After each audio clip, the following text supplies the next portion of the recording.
friends. Welcome back to night 4. Can you believe it? We're almost done of the series, the 5 W's of travel that really matter. All right, so we've covered why, your true north, the purpose behind travel. We've covered where, choosing destinations with intention. And last night we talked about when, talking about timing, not just the calendar, but also seasons of our life and celebrations. Okay, so tonight we're going to talk about who. Who do you want to travel with? The who matters.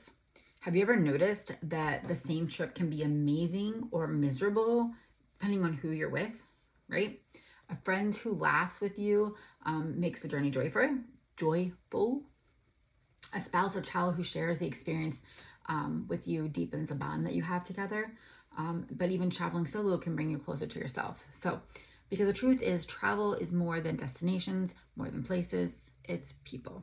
And that's the whole heart behind travel that matters. Okay. So, psychologists have found that shared experiences create stronger bonds than shared possessions. Who knew, right? I think we all kind of already knew this, but it's interesting that when they study these things, first of all, they found it important to study them. And of course, we have scientific evidence to what we already knew in our hearts, right? So, even years later, people are more likely to recall who they traveled with than the details of their trip. For instance, I can tell you, I'm going to use my son again. He's crazy. I remember being on a beach somewhere and just remember him. We had just got there. So we hadn't changed. We just ran out to the beach because we wanted to see the beach or whatever. And he has a sweatshirt and he's just running around the beach yelling, ah!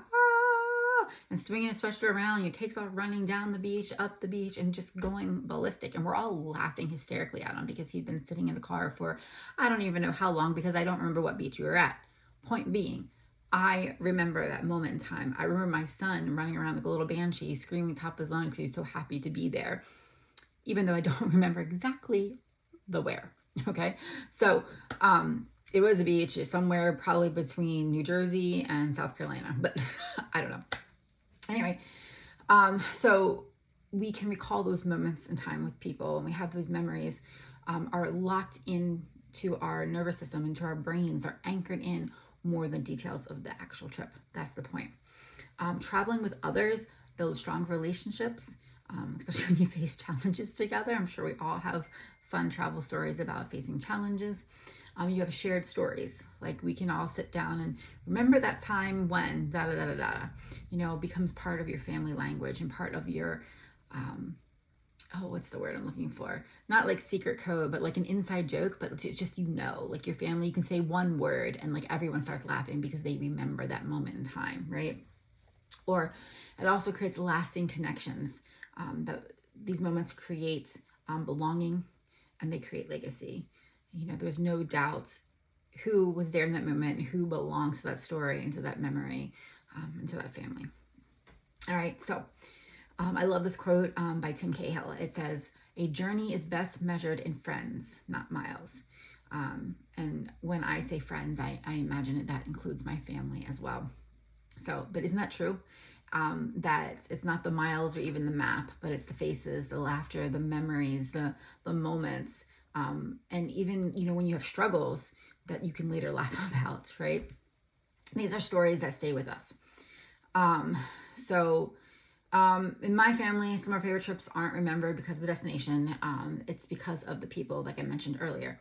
So like our Disney trip, when the kids were little, what I remember most isn't the rides, it isn't the shows, but it's their little faces. Ben's face when he saw Chip and Dale, Alex's face when the princesses came around and told her how pretty her dress was. It's those little things, the laughter, the joy. So, or even traveling with Waffles. So if you follow me outside of this group, I'm obsessed with my dog Waffles. I am in the dog space, career-wise anyway. But he's part of our family too, right? Pets are family. So Waffles is my golden retriever, in case you don't know. And if you don't know, go look, because he's adorable. Anyway, the trips that we take with Waffles with us, it feels more complete. It's different when you have, a dog with you. But those are the who's that matter. Your friends, your family, and your pets, right? So some things I want you to think about right now. These are reflection questions for today. Who do you want to make more memories with? You know, who's someone you said, you know, I really need more, fill in their name, time. You know, I really need more mom time. I really need more time with, you know, my son, my daughter, my best friends, or maybe it's a friend that's not your best friend, but you need more time with them, right? Who that you want to make more memories with, you want to connect on a deeper level with, right? Who do you wish you had more intentional time with? You know, maybe you see them all the time, like you live in the same house, but you want intentional time. You want the deeper connections. Who in your circle would love to travel, but needs to let go of saying someday? And you just need to say, hey, let's go. I had a friend I was just texting with, I don't know if it was yesterday or today.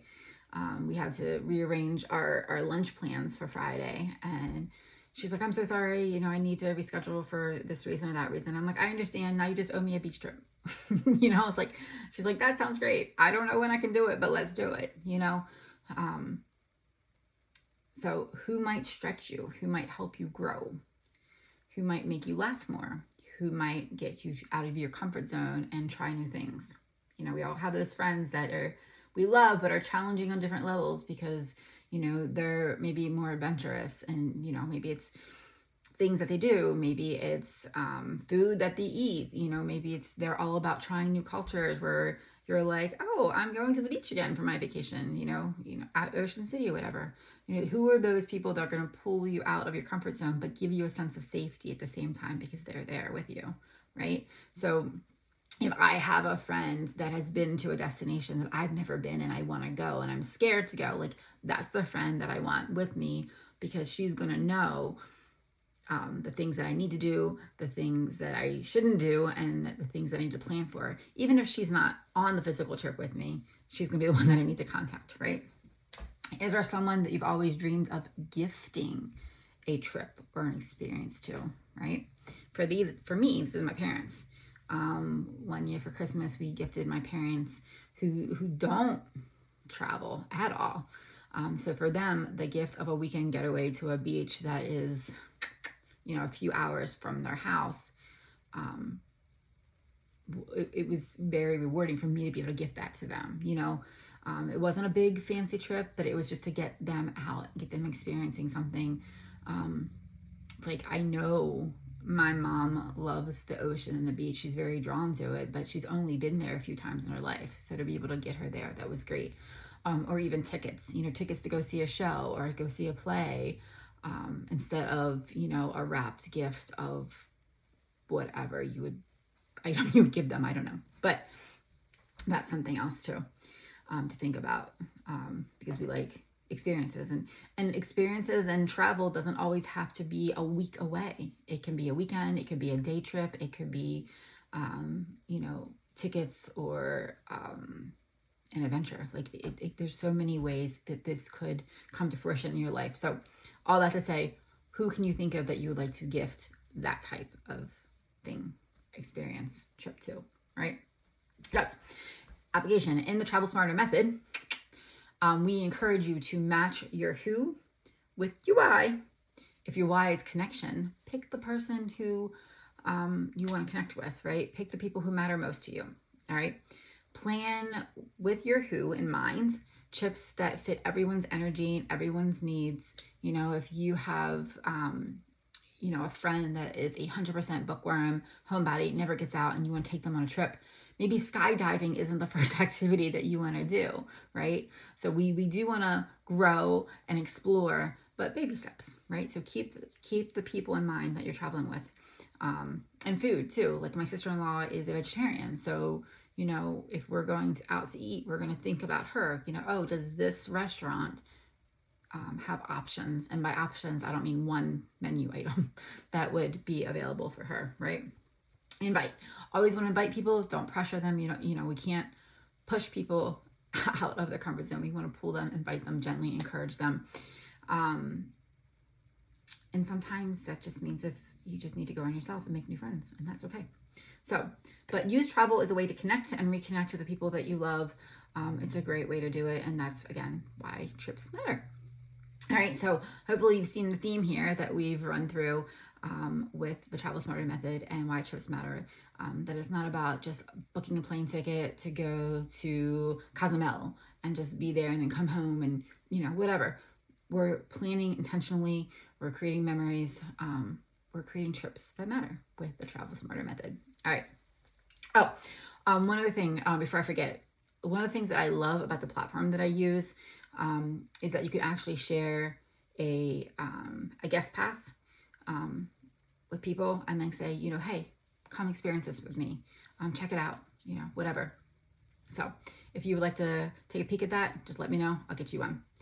All right, so here's the thing. You don't have to bring everyone. I always like the idea of let's do a big family trip, with the parents and the siblings and the nieces and the nephews and the cousins. And sometimes it doesn't work out. And sometimes those trips are very overwhelming. I've been on a few of them, and sometimes they're very soul feeding. So you don't have to bring everyone. But sometimes that's nice too.